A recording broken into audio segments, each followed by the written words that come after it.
Poong Jesus, aming hiling, kasulat ay liwanagin, kami ngayon'y pag-alabin.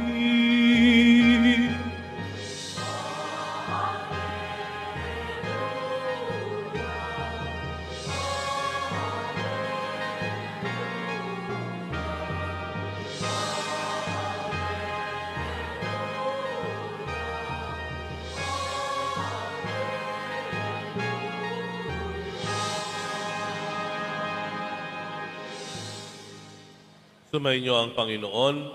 At sumaiyo rin. Ang mabuting balita ng Panginoon ayon kay San Lucas. Papuri sa iyo, Panginoon. Nang linggo ding iyon, ang dalawa sa mga alagad ay patungo sa isang nayong tinatawag na Emmaus. May 11 kilometro ang layo sa Jerusalem. Pinag-uusapan nila ang mga pangyayari.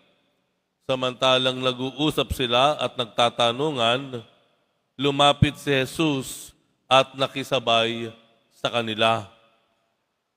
Siya'y nakita nila, ngunit hindi nakilala agad. Tinanong sila ni Jesus, ano ba ang pinag-uusapan ninyo? At tumigil silang nalulumbay. Sinabi ng isa na ang ngalan ay Cleopas, kayo lamang po yata ang dayuhan sa Jerusalem na hindi nakaalam sa mga bagay na katatapos pa lamang mangyari roon. Anong mga bagay? Tanong niya. At sumagot sila, tungkol kay Jesus na taga Nazaret, isang propetang makapangyarihan sa gawa at salita, maging sa harapan ng Diyos at ng mga tao. Isinakdal siyang ng aming mga pinunong saserdote at mga pinuno upang mahatulang mamatay. At siya ay pinako sa krus. Siya pa naman ang inaasahan naming magpapalaya sa Israel. Hindi lamang iyan. 3 araw na ngayon mula nang mangyari ito, nabigla kami sa ibinalita ng ilan sa mga babaeng kasamahan namin. Maagang-maaga raw silang nagpunta sa libingan at di nila natagpuan ang kanyang bangkay. Nagbalik sila at ang sabi, nakakita raw sila ng isang pangitain, mga anghel na nagsabing, buhay si Jesus. Pumunta rin sa libingan ng ilan sa mga kasama namin at gayon nga ang natagpuan nila.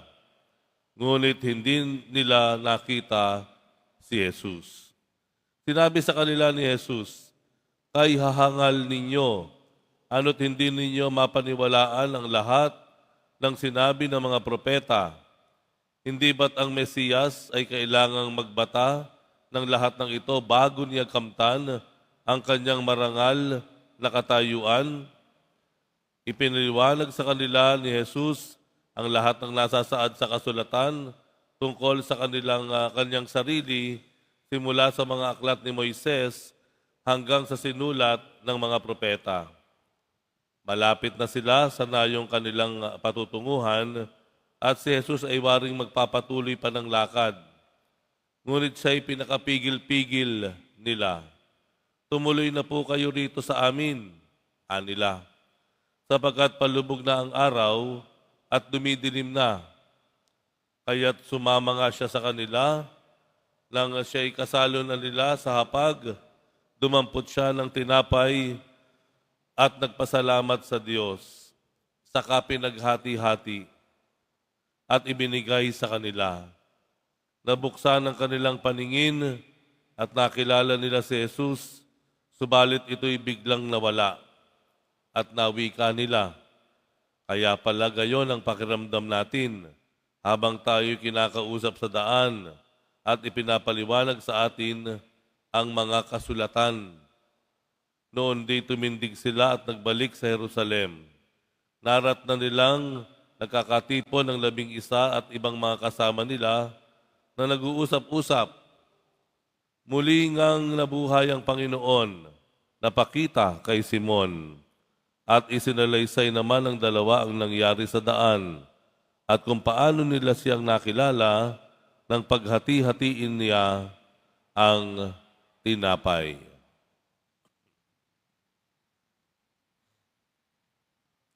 Ang mabuting balita ng Panginoon. Pinupuri ka namin, Panginoong Hesukristo. Magsiupo muna po ang lahat. Magandang tanghali po sa inyong lahat. Damang-dama natin ang init ng pag-ibig ng Diyos.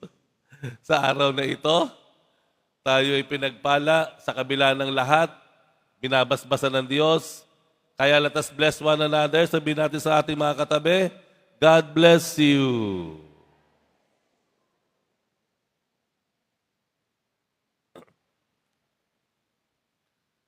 Meron po ba tayong mga iniisip sa mga panahon na ito? Meron ba tayong inaalala? No? Worries, ika nga ang sabi nila. No? Marahil dahil nga dun sa pagsisimula nung nakaraang nung digmaan ng Amerika, Israel, Iran, ay hindi na nawala sa isip natin kung ano ang mangyayari sa mga susunod na linggo o buwan. Ano nga ba? Nag-aalala tayo, siyempre, unang-unang sa lahat sa ating mga anak. Lalo pat kung ating mga anak ay mga bata pa at itinataguyod pa natin. No? Nag-aalala po natin tayo sa ating kabuhayan. Paano nga ba mangyayari sa atin? No? Makakasali ba tayo sa digmaan na ito? No? Ang dami nating inaalala, maliban doon, of course, may mga nag-aalala tungkol sa kalusugan, may karamdaman kasi, may mga bayarin, no? May mga plano na hindi alam kung matutuloy nga ba. Maliban pa sa mga dinadala nating mga alalahanin tungkol sa ating ugnayan. No? Meron pa rin mga ugnayan na dapat ipagkasundo. No? May mga malalamig, cold treatment, silent treatment, lalo na kapag ang ating ito ay tungkol sa ating ugnayan sa ating kamag-anak o kapitbahay. No? Marami tayong inaalala, ika nga. Yung tao ngayon, minsan magugulat ka, nakatulala. No? Nakakita na ba kayo nakatulalang tao? Nakatulalang gano'n, no? Ang lalim ng iniisip, nakatingin sa'yo, pero hindi nakikinig sa'yo. No? Malalim ang pag-iisip. Dahil nga, sa marami ring inaalala. Ayan. Nabanggit ko ito dahil sa Ebanghelyo, may dalawang alagad mula sa Jerusalem, pabalik na sila sa kanilang bayan na tinatawag na Emmaus. At 3 araw na ang nakalilipas mula nang namatay ang Panginoon, ang sabi sa Ebanghelyo, sila ay nanlulumo, nanlulupaypay. Hindi nila maabot isip na yung kanilang guro na si Jesus, na kanilang nasaksihan ng kabutihan, ng pagmamahal, na si Jesus na siyang nangangaral tungkol sa pag-asa, ang kanilang guro na si Jesus na gumawa ng maraming himala ay pinatay, nabayubay sa krus at nawala ng buhay. No? Hindi nila maubos maisip paano nangyari ito. Kaya nga ba, ganun na lamang ang takot nila, baka sila na ang isunod, ika nga. No? At sa puntong ito, habang naglalakad sila, 11 kilometers ang kanilang paglalakad, sumabay si Jesus sa kanila. Bagamat hindi nila nakilala si Jesus. Ano ang ginawa ni Jesus? Sa ganitong kalagayan nitong mga alagad, batid natin, alam ni Jesus kung anong na kanilang nasa isip, alam ng ating Panginoong Jesus kung ano lang kanilang pinag-uusapan, ano o paano nagsimula ang Panginoon sa kanila. Pinagsabihan ba agad sila ni Jesus o pinagalitan? Ano ba kayo? Ang tagal-tagal ko kayong kasama. Binigyan ko na kayo ng warning of what will happen to me. Pero Hindi pa rin kayo naniwala. Ganun ba? Pinagalitan ba sila ni Jesus? Hindi. Dahil sinimulan ni Jesus sa pamamagitan ng tanong. Ano yung tanong? Ano ba ang pinag-uusapan ninyo? Ano ba ang pinag-uusapan ninyo? Ano po ibig sabihin nun? Bakit tanong? Because Jesus would want to start a conversation. Hindi lang monologue ang gusto ng Panginoon. He wanted a dialogue. Pag-uusap. Kaya tanong agad. Pag-uusap. At bahagi po ng pag-uusap ay yung masabi nitong mga alagad ang kanilang saloobin. Ito po ang bunga ng Pasko ng muling pagkabuhay ng Panginoon. Easter is about conversation. Easter is about kwentuhan, pakikipag-usap. At alam po natin, ito marahil ang isa sa nakakaligtaan natin, yung maayos at totoo o positibong pag-uusap. Kaya ano ginawa ng mga alagad? Kinuwento ng mga alagad kung ano ang nangyari. Nagkwento ang mga alagad. Alam po ninyo, minsan, ang kailangan natin ay maglabas tayo ng ating saloobin. Malaking bagay kapag nasasabi natin kung ano yung nangyayari sa ating kalooban. Malaking bagay kung nasasabi natin kung ano yung ating alalahanin. Ano yung nasa ating isip. At minsan nga po ba, yun ang kakakulangan sa atin. Maliban doon yung bang pakikinig. Nais ipakita ng Panginoon na handa siyang makinig. Kaya sinimulan niya sa isang tanong. He was patient enough to listen. While others may be impatient in listening, but Jesus showed a lot of patience in listening. Pakikinig. Pakikipag-usap at pakikinig. Minsan po yan ang nagiging dahilan ng hindi kailangan unnecessary na alitan o gulo. Kapag hindi tayo nakinig sa bawat isa, kapag ang isa hindi nagbigyan ng pagkakataong magsalita o maglabas ng saloobin. Sa sobrang init ng ulo, sa sobrang silakbo ng damdamin, tuloy-tuloy ang bibig. Hindi na nagawang tumigil at makinig kung anong sinasabi ng isa. Minsan sa dami nating ginagawa, napakahalaga ng bawat segundo, ng bawat minuto, kaya hindi tayo handang makipag-usap. At minsan, natatakot tayo na tayo ay hindi maintindihan, kaya hindi na lang tayo magsasalita. Baka ma-misinterpret pa tayo. Baka i-judge pa tayo. Baka insultuhin pa tayo. Baka bumaba ang tingin sa atin. Kaya I'd rather not speak. Hindi na lang ako magsasalita. Nangyari na sa akin dati yan. Nung nagsalita ako, napahamak pa ako. Kaya yung tao, doon na lang kim-kim sa loob. Dala-dala yung kanyang bigat. Kaya ang nakakatakot dito, pag masyado nating kinikim-kim yung sama ng loob, yung problema, yan pa ang minsan nagiging dahilan ng sakit, karamdaman. Kasi ayaw nating magsalita, wala namang gustong makinig. O kaya, sobrang busy tayo, wala tayong panahon makinig din sa iba. Tingnan niyo po yung Ebanghelyo. Nakipagkwentuhan ang Panginoon for 11 kilometers. Kasi alam niya yung mga alagad niya, bigat na bigat, litong-lito, takot na takot sa ganoong kalagayan dahil sa kanilang nasaksihan. Naalala ko po yung isang kwento ng isang estudyante. Itong estudyanteng to, free time, vacant, sa school, malaki yung universidad nila. Sa isang di kalayuan, may nakita siyang pamilyar na muka. Uy, si ano?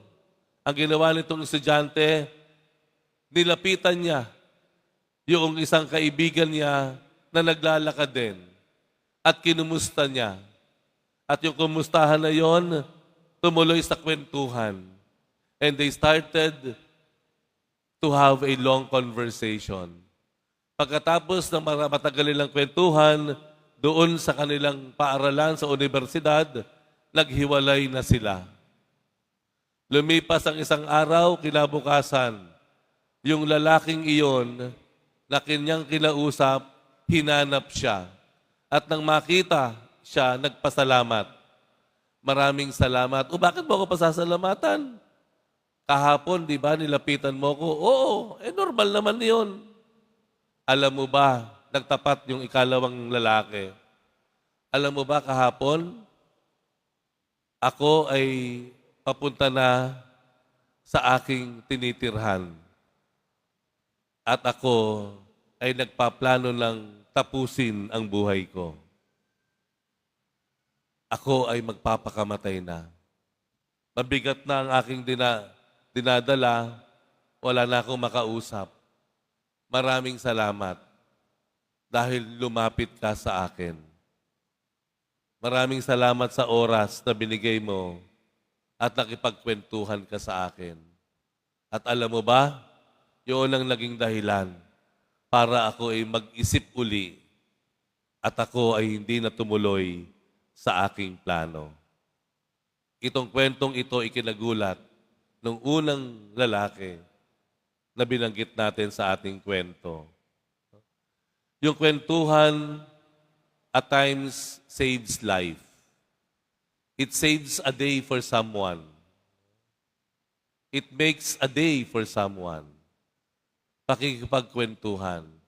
Pakikinig, pagbibigay ng sandali o oras para yung kausap mo mailabas kung ano ang kanyang saloobin. Mailabas kung ano ang kanyang alalahanin. Makipag-usap tayo. Makipag-usap tayo ng positibo. Hindi pangahamak, hindi pang-iinsulto. Hindi po. Pakikinig ng maayos, may paggalang, may respeto, at pakikipagkwentuhan na may magandang ipinapayo o may magandang ipinahahatid.